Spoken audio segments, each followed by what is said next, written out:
Hey, it's Carrie. And Ashley. We welcome you to the Self Care Cafe. We are both health professionals and moms and nature lovers and food lovers and love helping women get over dieting and just start living. We think that talking about bodies and perfect bodies and dieting is just boring. Did we put you to sleep there, Carrie? Yes. So if you are ready to ditch dieting and get to living and talk about more important things, then you are in the right place. We don't put shame and guilt on the menu here. You don't even have to tip us. Nope. Come hang with us. The advice is free. We want to have a bunch of girlfriends to just hang out with and get real with, and it's time to start living, ladies.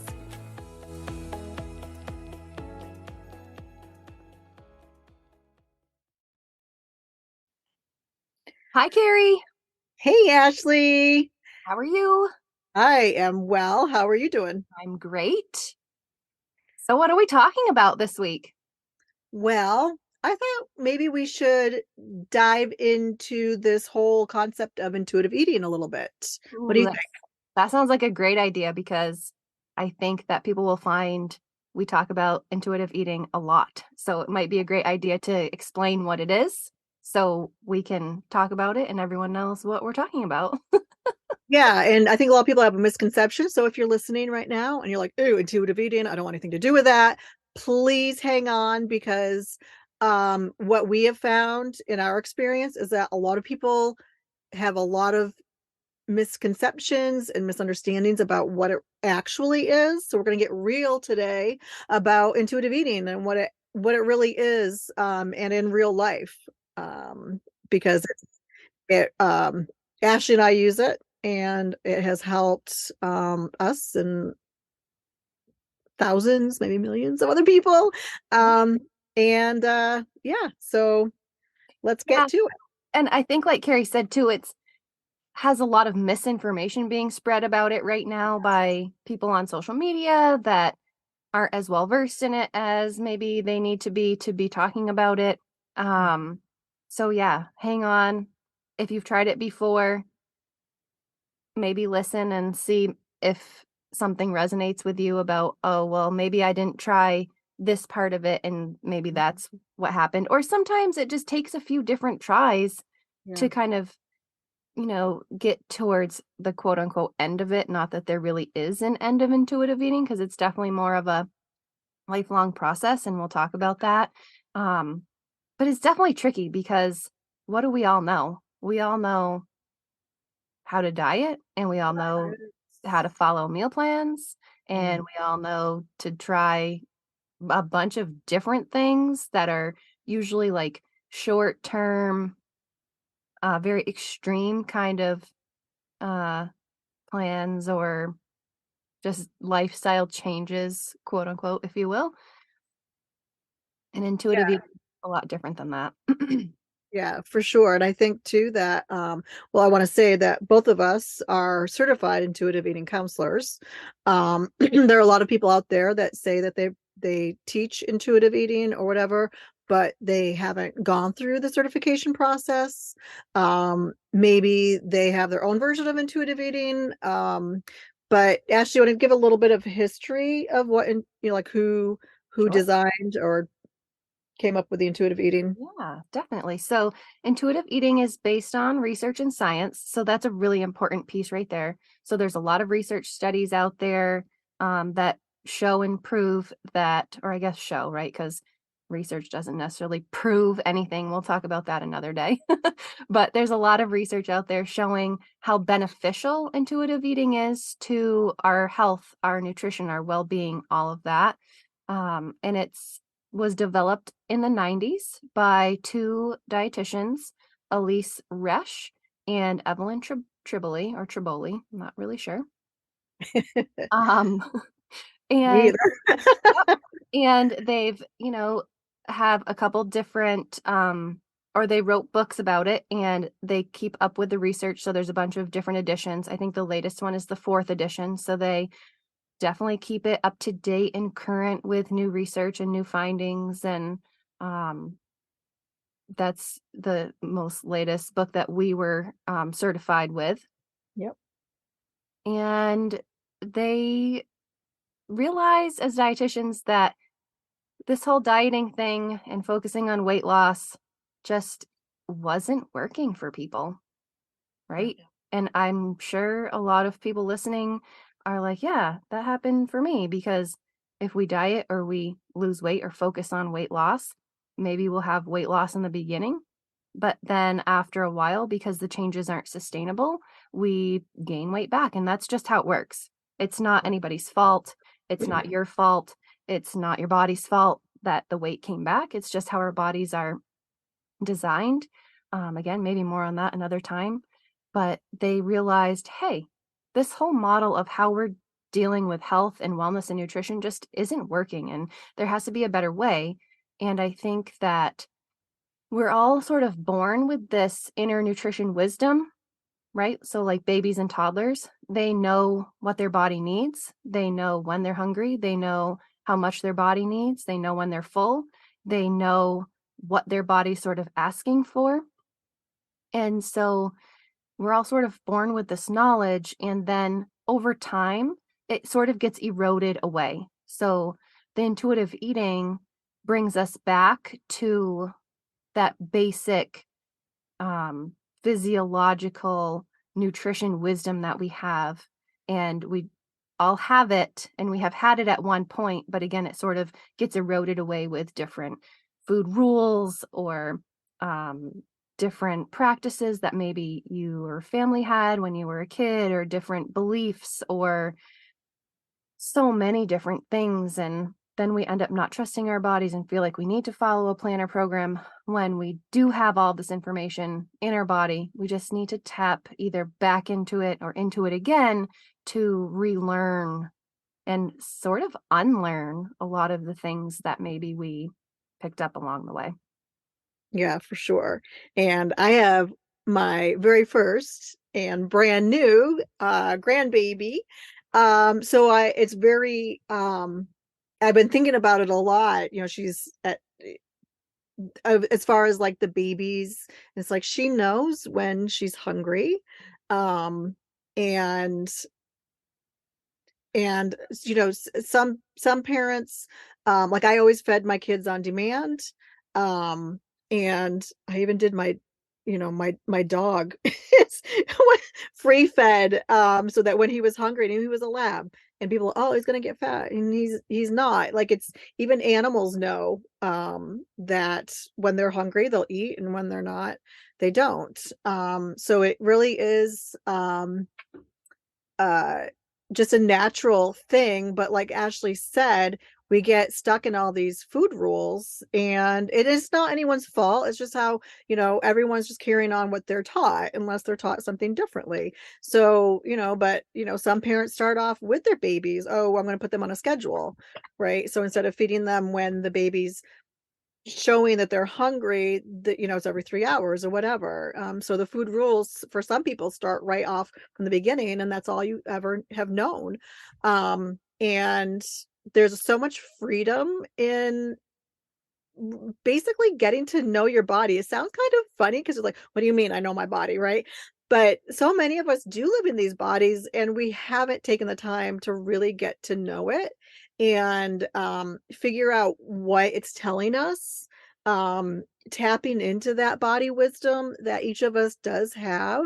For some, it's going to be harder, because if the food rules are more ingrained, it will be harder. And you have to be willing to put the effort into learning your body, and learning the cues that it gives, learning what works for it and what doesn't, learning to, for instance, stop punishing your body, because you ate, which is your right to eat and nourish your body, but then we go and we punish it with, you know, really hard exercise, or um you know, or not eating, then we won't eat, right? There's like this different ways that we punish ourselves and our bodies. And Ash and I were talking about this, like once practicing intuitive eating and learning how to do it, um, really it ripples out. There's a ripple effect. So it affects because there's other parts of your life. So there's a saying that says, the way you do one thing is how you do everything. And so when you start thinking about, if you tend, let's say, use like punishment, if you tend to punish yourself in some way for eating something you feel like you shouldn't have or whatever, you probably punish yourself in other areas too. Um, so that's just one example. But when you start practicing this and learning the principles, and it's really about personal growth, and they'll have a ripple effect in other areas of your life. Yeah, and body trust too, that's a big one. And not Yes. even just body trust, but self-trust too, which are similar but different. And just to add a couple things to what Carrie was saying, the whole idea of food rules and beliefs about food, again, it's not our fault. It's our culture and how we're all raised to think we have to follow a certain plan. We can't trust our bodies. Our bodies don't know what they're doing, especially if they're gaining weight. We can't, our body can't be trusted, especially then. And kind of flipping the script a little bit and saying, my body knows best because what works for my body might not work for somebody else's body. And we're all different shapes, we're all different sizes, we all have different genes and genetics and different health conditions and different lots of things. And that's on purpose. It's supposed to be like that. Right. Right. Sorry if I'm laughing. My cat is going a little cuckoo back here. She's exploring. Okay. So if you hear weird noises, it's just my cat. Um, yeah, and I think also a misconception, a big one with intuitive eating is that, like, what do you mean I could eat anything I want anytime I want? Well, it's not actually true, right, Ashley? Right. Yeah. So that is a really big common one.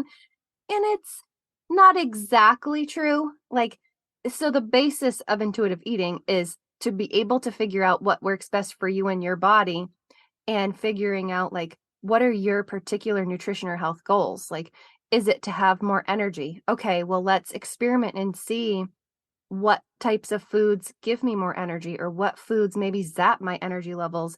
And then we can decide, hey, when I eat like this, I get more energy. So let me keep doing that. But we don't also want to make it rigid. Like, we don't have to say, oh, I have to eat these all of the time because it gives me energy.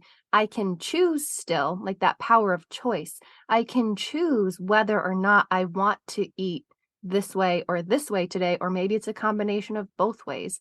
There's a lot of different things to it because nutrition is about patterns and what we eat over a week or few days, and it's not about specific foods or specific meals that are going to make or break our health or nutrition. And one other thing is we all spend way too much time in our brains these days and not enough time in our the rest of our bodies, like Carrie was mentioning a little earlier, listening to it.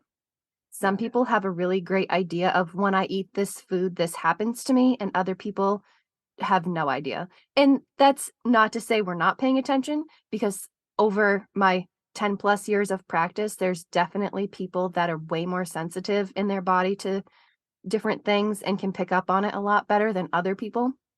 And again, that's just the nature of being a human or having, different genetics. Mhm. But we do tend to spend a lot of time overthinking things. Um, and again, trying to find the quote unquote like next best thing for our nutrition or health when really we do have that information already in our body. Just tuning into it a little bit more and listening to it a little bit more and eating things that sound good to you is usually a cue that your body says, oh, hey, we might need the nutrition from this food. Or if that food doesn't sound good right now, well, maybe we don't need the nutrition from that food right now.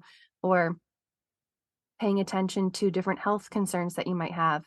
So, yeah, maybe I want to eat chocolate cake every single meal for a week. And thinking about it, how is that going to make me feel, right? The whole point of intuitive eating is bringing it back to if I do this or when I do this based on past experiences, how does that feel in my body? And do I want that feeling or not? Yeah, and thinking about what kind of life do you want to live, right? And how can um how does what I eat get me there? Um and but I think also too that it's important to know intuitive eating isn't just about eating. Right. It's also really more of a whole person way of, I want to call it a program because it's not really a program, but way of living. The principles include a lot of things, and like and also um differentiating, like when you get to know your body and think like if you would normally go to food as a coping method, right? um Thinking that you'd learn how, okay, am I really hungry right now or am I feeling something else, and can I nourish sort of my soul instead of my body with something else, right? Maybe I need to go out for a walk, or maybe I need to take a nap, or maybe I need to call a friend. So it's not, it is about eating because it's learning when you need to feed your body, but also when you don't really and you need something, that you're actually craving something else besides food. I don't know if that makes sense. Does it? Yeah, and you I feel like you hit on another good point too, because for those of you that maybe have tried it or have seen it and think like that's too far out for me, I could never get to that point. A lot of times when we're relying on diets or plans or programs or more strict kind of ways of eating, there's usually a time frame attached, like 6 weeks or months or whatever. And so we have this idea of point A to point B and then like it's done. Or I all hear all the time like I'm on track or off track with my eating, or on the wagon or off the wagon, or I'm eating healthy or I'm not eating healthy again.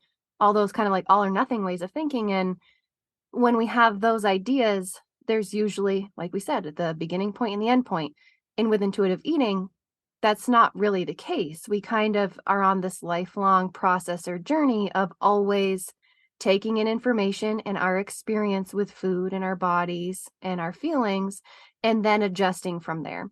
And that can be really tricky when we're so used to that all or nothing, relying on outside sources and having that like set time frame, and not having that trust in ourselves to be able to quote unquote go off track and be able to rely on ourselves for that information. Right. Yeah, and some of you are thinking, well, that's fine, but sometimes I'm hungry when I can't eat, right? So if I'm an intuitive eater, what if I get hungry in the middle, my work day and I can't eat, or I'm, somewhere. We have solutions for that too. We've come up with a hunger blueprint. Um, and that sort of helps you. It's just a framework to help you decide, to kind of think ahead too, right? Because some of it's thinking ahead. Okay, I know that I tend to get hungry here, especially if I haven't had enough breakfast, or depending on what I've had for breakfast. And it helps you sort of look ahead to, when am I going to get to eat next?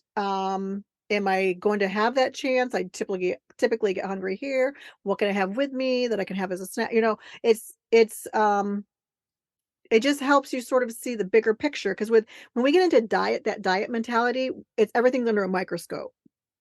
Everything we're eating is under, it's like, oh, whether you're counting calories or macros or points or whatever it is, everything's under a microscope. Intuitive eating sort of frees you from that, and it allows you to see things from a bigger picture. Like maybe you eat something that used to typically makes you feel guilty, that you shouldn't have eaten. And intuitive eating helps take that away. It gives you freedom from that. It's like, so what? Like I ate the cookie. It's not that big a deal. It helps you to be a little bit kinder to yourself. Um, for me personally, it is what I used to help to heal from an eating disorder. Um, and there is some research. In my case, it was anorexia, but there's research, right, Ashley, about binge eating disorder. Yep. Um, and that intuitive eating is helping. There's some good research on that, um, because it just frees you. It takes that microscope away from you, and you see things through a clearer lens. Um, so Yeah, it's so intuitive eating is flexible yes, and also practical, yes. but not to the point of being, like Carrie said, under the microscope and having all of your meals and portion sizes planned out for you. It's Hmm. just sort of this listening to our bodies, but also taking in other information that's practical. So, if my lunchtime is usually at noon, but I have this big, huge work meeting from 11 to 3 and we can't eat, which is crazy. Let's not even go there. But maybe we can't eat during that time. You better believe I'm going to eat something before the meeting starts, even if I'm not feeling really hungry, because I'll never make it to the end without getting hangry. That's my go to hunger Yep, sign. yep. Me and mine too. Yeah. So balancing out that flexibility, listening to your body, but also using those practical pieces of nutrition or your schedule or whatever piece we're talking about, budget, that's a really important one too, or access to food. Right, right. Yeah, I kind of see intuitive eating as like a middle ground because you got dieting and restrictive eating on one end, and then at the other end you got this, oh, I can you mean, I can eat anything anytime, anything, and it's not quite that either. And the way I describe it, I don't know if I've ever described this like this to you, Ashley, but you can say if you agree or disagree. Sure. Um, I see dieting as sort of let's take a horse, okay? And you got a horse and you have it on a short um rope, tied to a tree. And that horse can only go so far, right? That's kind of like dieting. Whereas the other end of the spectrum is like no fence around the pasture, and the horse just goes, wherever it wants to go, with no boundaries. Versus if you have a nice open pasture with a fence where the horse is allowed to, kind of graze within that pasture and roam and romp and play within the pasture, but still has some boundaries. Mhm. Does that Yeah, I really like that. And I also think I want to add to that a little bit and okay? say maybe the horse jumps the fence once in a while and Yeah. does do whatever it wants, but then Mhm. it can come back and not feel bad about having quote unquote like escaped from the boundaries, right? Had a Like, little adventure. hey, had a little adventure, doesn't have to feel any which way about it. Yep. Just can go on to the next day and keep being a horse. Right, right. Oh, I love that. Yes. Yeah, absolutely. So should we I kind of see like the principles are kind of like the boundary, Yep. right? But so do you want to mention that with the Yeah. principles, or do you want me I've got the book here. That's okay. So I'll go with it, and if you want to add something or you want to correct me, let me know. So there's 10 principles of intuitive eating, and I think Carrie and I kind of like to categorize them a little bit into like three phases almost. Yes. So the first few talk about, if we're starting this new thing, we also have to unlearn some of the things we've already been carrying with us. So in the book, I believe it's called Rejecting the Diet Mentality as the very first one. And that is a really great place to start because we have to really understand why we're doing this. Again, if you've tried intuitive eating before and are still really stuck in that diet mentality, um, it's tricky to break free from that for sure and move on with the rest of the things about intuitive eating. Yep. And so the first few principles are all about getting out of that diet mentality, sort of unlearning some of the things that you've been carrying around.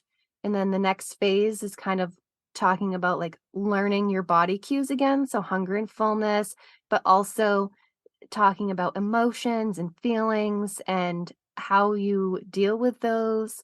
Like Carrie mentioned earlier, if typically we tend to turn to food, maybe let's explore that a little bit more. How is it serving you? Is it benefiting you still? And then the last phase is kind of applying all the things you've learned so far into what works for you and your lifestyle and your body. That makes sense, Yeah. Carrie? Yes, absolutely. Yeah. It you get to tailor it to your lifestyle, your preferences, your um how you want to live your life, versus diets and um the We should cookie probably, cutter meal plans that everybody gets the same one with the same portions, which is nuts. yeah, Like how boring. I mean, seriously, for come on. sure. And how do they know what foods I like? For one, I probably Right, wouldn't like half the things on there. Two, right. I personally have super strong preferences of how certain foods are cooked. Like Yep. I only like asparagus like grilled or like pan fried. I hate it steamed. Um, and then also, like, how do they know what time I'm hungry or what portion's gonna fill me up at this time, or maybe it's different the next day? It's totally nuts to expect everyone to be able to follow the same plan and not be completely miserable. Right, right, and when you start talking about it like that and out loud, it's like, "Wow, why have I done this my whole life?" I've gotten to this point, which you have survived, you're here, right? It's been a survival tactic for Right. sure. Exactly, Um, and we're not knocking people that are dieting because it's so normalized. Like, we yeah, think that yeah, it's healthy and we think that it's normal when really it's totally wrecking our relationship with food and our bodies, and so that's what we're trying to offer through our podcast and our work that we do, is that there's another way, and it's much more fun, and like Carrie said earlier, freeing. yes. Well, and it doesn't just wreck your relationship with food and your body, it can wreck your relationship with other people, True. because if you are so stuck on following your diet that now, "No, no, no, I can't go out to dinner with my friends, and I can't go to that family gathering," I or if can't go I on have, vacation. Yeah. yeah, um, there's so many things, and I've had friends in the past, who are so, they won't miss their workout. They won't, they were so strict with their eating that they just kind of isolated themselves, honestly. And they weren't very fun at that time. But then at some point they break loose and they go all the way to the other end of the spectrum, right? Because it's the all or nothing Right. mindset, and that's what happens when you have that mindset. And that's actually another great, that the way you do one thing is the way you do everything, is that all or nothing mindset. You're not just doing it with dieting, you're doing it in other areas of your life too. um and I know, because I tend to have that all or nothing is something I continue to work on, I is think a not lot of having. us, yeah, a lot of Yeah, us do. Most yeah, humans really do. Like, it has to be right or wrong, yep, right? yeah, And black or white. that's probably how we survive, right? Like, we do these things and we don't do these things and we'll be okay. And that's Yeah. like our caveman brain. But Yeah, now that, and also, if we just tell me what to do, right? right, We want, just tell me what to do so I don't have to think for myself, which is fine if that's how some people survive their whole life like that, and if that's what you want, then we, like Ashley said, we're not knocking that at all. But if you want a different way, and you're ready to break free from some of these, the rules and the short rope that a lot of them put you on, then we are the girls for you. So, and uh, I really just want to throw one other thing in there because we've talked a lot about like being on a diet or what is a diet. And a lot of people might be like, well, I'm not on a diet and I don't mm, struggle with that. And I think that there's a lot of diet mindset, or I think we mentioned it earlier, the diet mentality. mhm, And really anything that talks about what you should eat, how much you should eat, when you should eat, anything that tells you basically what to do around food, nutrition, meals is pretty much a diet. And there's a lot of things out there that are talking about, oh, we're not a diet right now, especially because they've learned that people are over diets for the most part. Um, Anything like that is still really a diet, or if we're still counting calories or using a scale to measure our bodies or food or anything like that, that quote unquote word accountability, um that's kind of a red flag for me that people really still have that diet mentality. And it's really hard to get out of, like we were talking about, because we don't know another way. mhm. That's mostly what we've all been taught about food and nutrition. And so, like Carrie said, if you're kind of looking for something else and it's scary, that's definitely true. We're Yeah. here to support you through it and give you tools and resources and have some fun along the way, I hope. We're fun.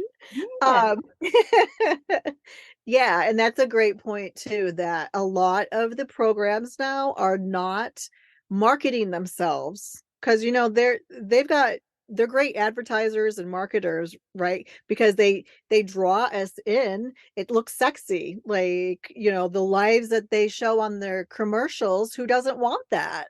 exactly. And so it's very sexy advertising and marketing. Um, and it's marketed more as a lifestyle program or a wellness program, and which are really is just covering up the diet, behind it. Um, so like I said, they're successful. They're the reason there's these some of these programs and companies are still going is because we keep giving our money to them, right? So many people, because we want that. That is what we want. Yeah, we want the Um, quick fix. yes, we want the quick fix and we want it now and we want what they're selling.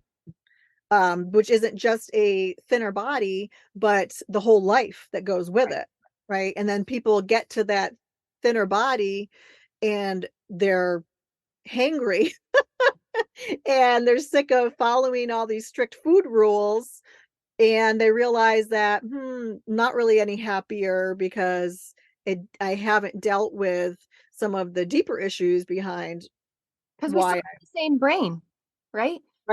Right. So that's what I love about intuitive eating. It's not just about the food. It goes deeper than that. And it's not a diet. It's not like they're the principles. And some people try to turn it around into a diet. Like you'll see some online, oh, lose weight with intuitive eating. And that is not the weight loss part is not really a part of this. You might lose weight, but depending on your body and where you're at right now, you might actually gain a little weight too, just being honest about that. But what we find is that your body will find where it likes to be. I mean, you probably, back in what, high school biology, the set point, the body set point. It's got a little range where it likes to be. Yep. And when you are, getting, because it's also about getting enough quality sleep, moving your body, managing your stress. It's about all of that. It's not just about the food. And when you are um, partaking in all of those, it's like that whole person, right? That holistic kind of lifestyle. And because they all affect our bodies and our health, all those areas. And that's what I love about intuitive eating, is that it's not like, a diet is just how many calories can you get in a day? At its most basic, whether you're counting calories or macros or whatever, it still boils down to counting something. And how boring. Really. I Yeah, just and restrictive, and we'll talk about that. Like the restriction mindset is a whole thing, Yep. and what diets do to your body and mental health and all of that. We'll again talk about that on another day probably, but yeah, intuitive eating is so much more freeing, and it does take the work, like Carrie mentioned before. But it can be fun work. It's supposed to be fun. Food's supposed to be fun. Yeah. Yeah. And it can be scary at times too, right? Like you mentioned that before.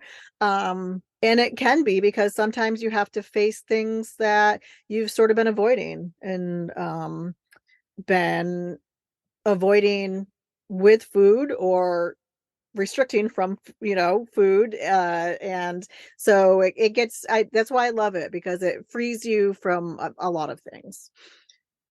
Did you want to, Ashley, because we mentioned diet mindset and stuff, did you want to just briefly talk like what diet culture is, because you Oh, see sure. that a lot in social media these days and you might be thinking, well, what is that?